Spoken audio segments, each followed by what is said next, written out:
Talk about your rogue decks post Blue-Eues structure deck. Now make sure you guys smash the crap out of that subscribe button so you guys don't miss out more awesome content. So we're going to start off over here with Yubel.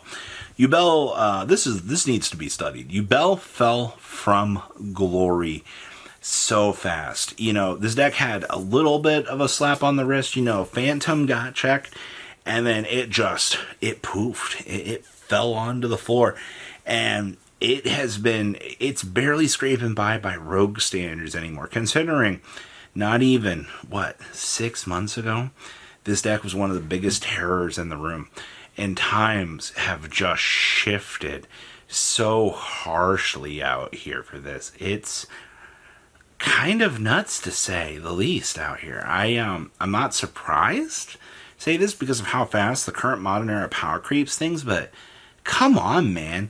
I figured Yubel would at least have a little bit more of a chance. Maybe they'll bring something back to try to put this deck back on the map, but this did not age well. Momento has been, was kind of doing a lot in the OCG.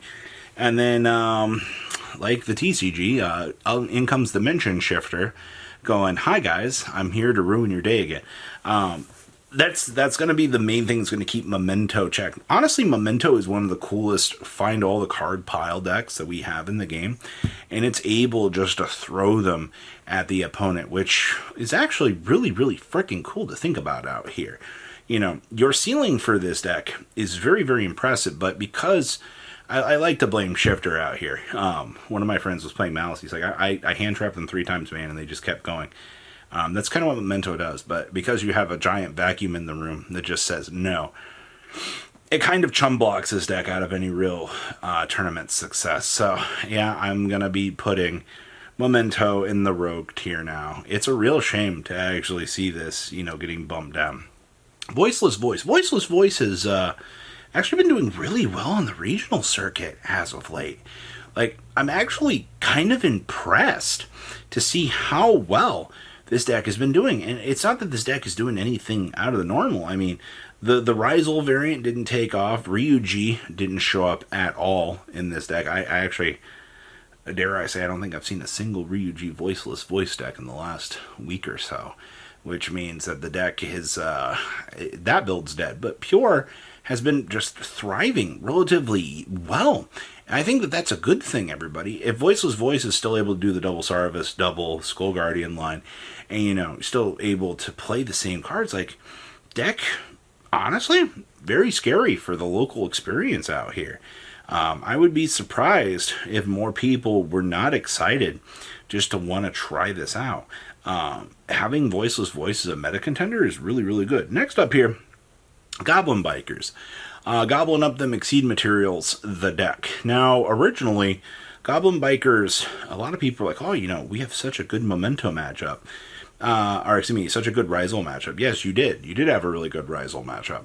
Problem was the meta evolved away from Pure Rizal. If Pure Rizal had stuck around as the better of the variants, then yes, but because you have these builds playing Fiendsmith and these builds playing Mitsurugi, well, unfortunately, Goblin Bikers can only control Exceed Materials. If you're getting bopped down by the other half of the deck, then you've got a problem, and that problem is an issue for this deck to handle. So, Goblin Bikers, it's still got, if you run into Pure Rizal builds, the deck still has an incredibly good matchup.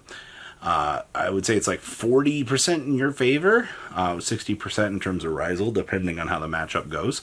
But them's good odds. A lot better than most other rogue decks have these days. Centurion. So it's been proven out here that Centurion, like Mermail out here, if they can go first, consistently, they can kind of put up a stupid board. Now, the thing that I like to give to this deck is, this deck is most successful depending on how many copies of Cosmic Blazar Dragon get involved. By the time the second Cosmic Blazar is coming down, you are probably winning the game. It is as simple as that. Cosmic Blazar actually resolving is just kind of death for this deck, or for the decks that play against this. So I think that Centurion is definitely one of the scarier challengers in the modern era meta right now. Just simply on the premise of, if I can keep these strong monsters coming here, and we can keep this pressure on our opponent, holy crap, you have a game plan. I know, right? Actually having Centurion do stuff, that's insane. Ice Barrier. Now, you're not going to believe this.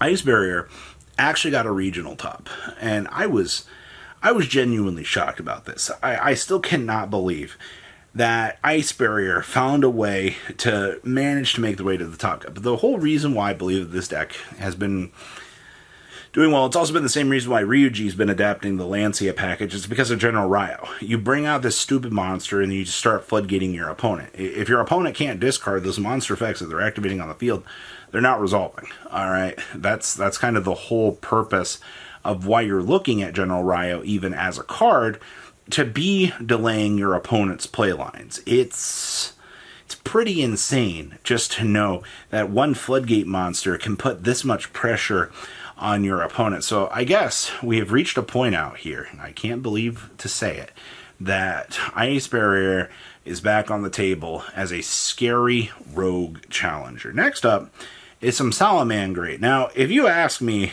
what Salamangreat is going to be doing out here, well, I'm going to tell you this. Not a whole lot of nothing, actually. It's not that Salad is a bad deck. It's boards the thing it wants to do. All this fun, fancy stuff, it's not very strong. Like, you have a couple of cool little things, but that's about it, man. Salad just, especially with Nib running around the format and choke points of Droll and Lockbird cutting you off, this deck just does not feel good. But it did have some success fairly recently, enough that, we got to take a look at this and go, hey, we can't let that success go away. Rogue actually getting a chance to shine is a good thing. Players are looking to these decks as options to perform and do well, and that's a good thing. Rescues. We got back all the little extra stuff for this deck. They're like, oh, hey, Airlifter's back. Sure, you lost OSS, which was your bridge point for this deck, but it performed very early on. It did well. It was a rogue challenge. Time kind of went on, though. Rescue Ace has it's disappeared. Now, obviously, as a rogue challenger, you can take this deck to locals, and you can probably do well with it. The set 4 can be played around relatively easily right now by Malice, but I will tell you, Ryzel does not like this deck. That's for the pure build, though. The other two decks probably have a better chance of playing around this because they just throw so much at the opponent. There's just so much regurgitation that kind of gets thrown at that matchup. So I think that's a pretty important thing to consider out here while you're looking at why these variants are doing well. Kashtira. All right, so while Kashtira Fiendsmith is a performing top-tier deck, you've got regular Kashtira down here, who's just kind of the mid-range control boogeyman. Unicorn's still doing well. It's actually funny, a lot of people are like, what happened to Unicorn? Unicorn was it was such a problem with us in the recent minute. You want to know what happened to Unicorn? He stopped having incredibly broken cards to rip out of the extra deck. We were at a point that you could hit such a power card out of your opponent's extra deck, and you'd be able to put them at such a disadvantage. But times have changed out here. You're not really getting that opportunity right now to hit those power cards in the same way that you were before, because there's just so many other options to go down out here. Hitting a Requiem, is an inconvenience, but it is not the end-all be-all on that side of the deck. So, yeah, mid-range control for Kashtira, still kind of struggling. And then we have Chimera good stuff. This deck got a new toy. It got a set. You now have the ability to get the little extender out of your hand. You can cheese out the little fusion summon if you really need to, but that was about it. That was the coolest new thing that we got for the Chimera pile.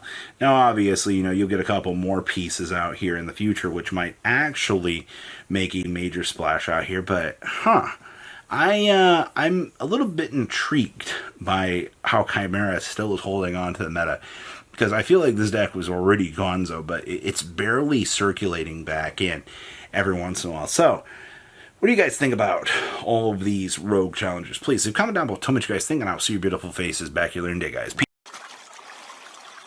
patrons. Thank you.